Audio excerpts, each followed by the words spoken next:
விஜய் அரசியலை விட்டு ஓட்டம், மீண்டும் சினிமா, அதிரும் பின்னணி தகவல்கள்.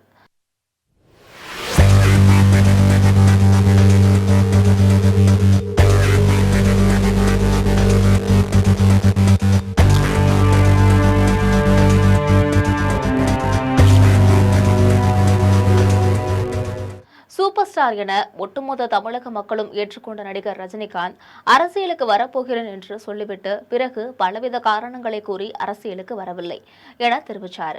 அதேபோல உலகநாயகன் என புகழப்பட்ட கமலஹாசனும் அரசியலுக்குள் நுழைந்து பெரிதாக ஒன்றும் சாதிக்க முடியவில்லை.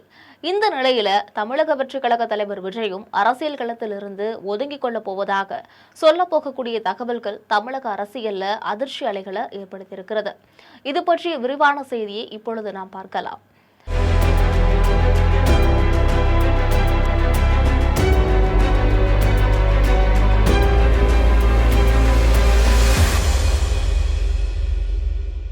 தமிழ் சினிமாவில் கோலோச்சி கொண்டிருந்த நடிகர் விஜய்க்கு நீண்ட காலமாகவே அரசியல்ல குதிக்க வேண்டும் என்ற எண்ணம் இருந்து வந்தது. அவருக்கு உதவியாளராக வந்து சேர்ந்த காங்கிரஸ் அரசியல்வாதி புஷி ஆனந்த் இதற்காக அடித்தளம் போட்ட பிறகு நடிகர் விஜய் அரசியலுக்கு வரலாம் என்று ஆணித்தரமான முடிவுகளையுமே எடுத்தார். தமிழக மக்கள் மத்தியில தனக்கு இருக்கக்கூடிய மாஸ் மிகப்பெரிய வெற்றியை தரும், முதலமைச்சர் பதவியில உட்காரலாம் என தைரியமாக முடிவெடுத்தார் விஜய்.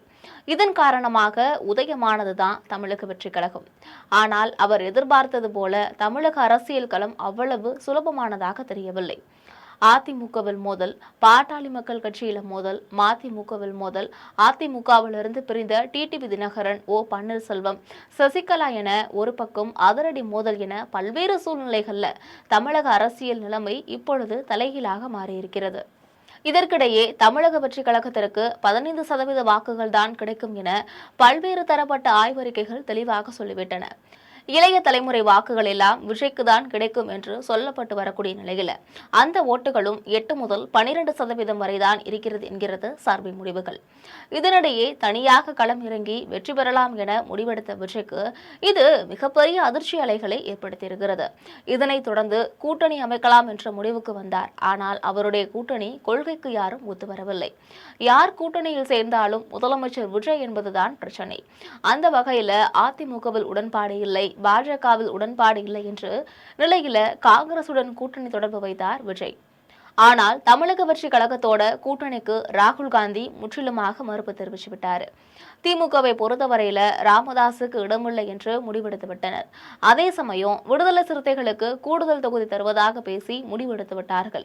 இதற்கிடையே பிரேமலதா விஜயகாந்த் தலைமையிலான கூட்டணிக்கும் திமுகவில் பேச்சுவார்த்தை நடைபெற்று வருகிறது. இந்த நிலையில தமிழக வெற்றி கழகத்தோட செயல்பாடுகள் அனைத்திற்கும் திமுக தரப்பிலிருந்து தடுப்பணைகள் கட்டப்பட்டு வருகின்றன. அவர் நடத்தக்கூடிய பொதுக்கூட்டங்கள், மக்கள் சந்திப்பு என அனைத்துக்கும் தடைகளை ஏற்படுத்தக்கூடிய அனைத்து வேலைகளையும் திமுக தரப்பிலிருந்து மேற்கொள்ளப்பட்டு வருகிறது. இதற்கிடையே ஏற்கனவே தமிழக வெற்றி கழகத்தோட வெற்றிக்காக ஃபார்முலா தயாரித்து வரக்கூடிய பணியில் இருந்த பிரசாந்த் கிஷோர் விலகிவிட்டார். ஆதவ் அர்ஜுனாவும் எப்போது விலகுவார் என்பது தெரியாது. அதே சமயம் வேலைப்புழு அதிகமான காரணத்தால புஷி ஆனந்தால் முன்பு போல் பணியாற்ற முடியவில்லை. ஒரு கட்டத்துல அவர் நடிகர் விஜயிடம் நான் விலகிக் கொள்கிறேன் என்ற ஆதங்கத்திலையுமே பேசியிருக்கிறாரு. புஷி ஆனந்தை பொறுத்தவரையில கட்சி நிர்வாகிகள் மற்றும் மாவட்ட செயலாளர்கள் அவர் மீது மிகுந்த அதிருப்தியில் இருக்கிறார்கள். அவர் சரியான முறையில தங்களுக்கு வழிகாட்டுவதில்லை, போன் செய்தால் கூட எடுப்பதில்லை என்ற குற்றச்சாட்டு இருக்கிறது. இதுல மிகவும் டென்ஷனாக இருக்கிறார் புஷி ஆனந்த். இதற்கிடையே நடிகர் விஜய்க்கு நல்ல ஆலோசனைகளை வழங்கக்கூடிய பழைய நண்பர்களோட செல்போன் தொடர்புகளை எல்லாம் துண்டித்து விட்டார். இதனால அவருக்கு நல்ல ஆலோசனைகள் சொல்வதற்கு யாரும் இல்லை என்றாகிவிட்டது. இது புஷி ஆனந்தோட கைவேலைதான் என்பது ஒரு பக்க குற்றச்சாட்டாகவே இருக்கிறது. நடிகர் விஜய்க்கு முக்கிய ஆலோசனைகள் சொல்வது புஷி ஆனந்த், ஆதவ் அர்ஜுனா, ஜான் ஆரோக்கியசாமி என ஒரு சிலர் தான். ஆனால் அவர்களும் ஒருவருக்கொருவர் உள்குத்து வேலைகளை நடத்துகிறார்கள். தமிழக அரசியல்ல இத்தனை இடையூறுகளை சந்திக்க வேண்டிய சூழ்நிலை வரும் என்பதை விஜய் எதிர்பார்க்கவில்லை.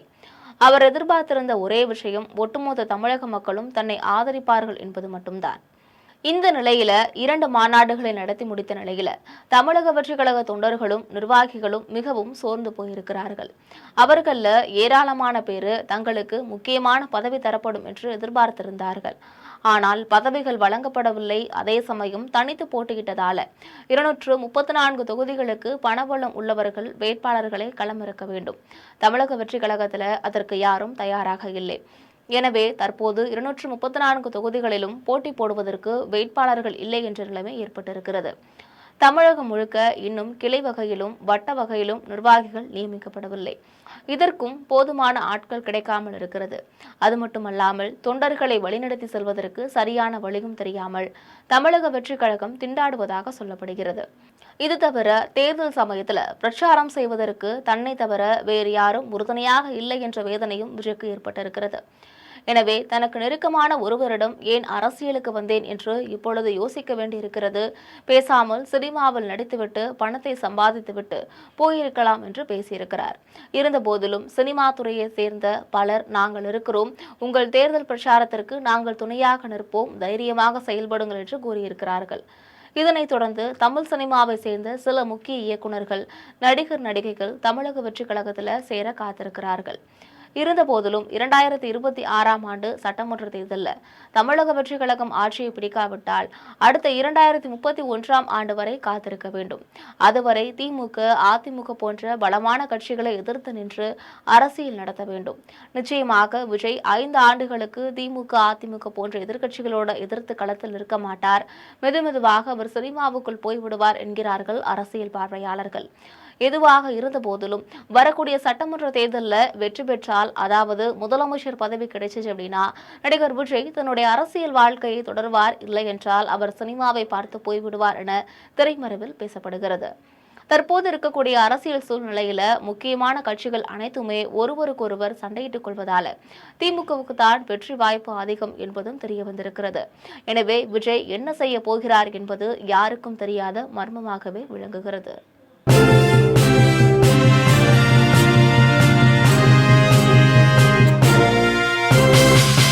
உடனுக்குடன் அப்டேட் தெரிந்து கொள்ள ஜெம் டிவி தமிழ் ஆப்பை இன்ஸ்டால் செய்யவும்.